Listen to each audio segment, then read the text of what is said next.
Next, Policy Brief, a presentation of the policies of the United States government.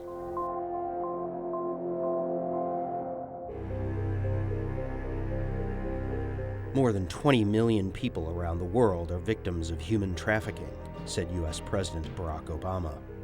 It ought to concern every person because it is a debasement of our common humanity. It ought to concern every community because it tears at our social fabric. It ought to concern every business because it distorts markets. It ought to concern every nation because it endangers public health and fuels violence and organized crime. The United States will continue to be a leader in the global movement to eradicate trafficking in humans, said President Obama.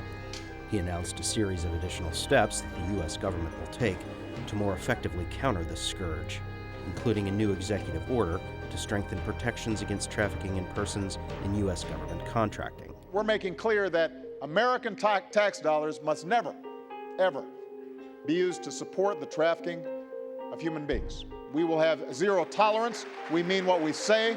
We will enforce it. President Obama called on other nations to join the fight by passing and enforcing modern anti-trafficking laws and caring for victims. As nations, let's recommit to addressing the underlying forces that push so many into bondage in the first place. With development and economic growth that creates legitimate jobs, there's less likelihood of indentured servitude around the globe. A sense of justice that says no child should ever be exploited. That has to be burned into the cultures of every country.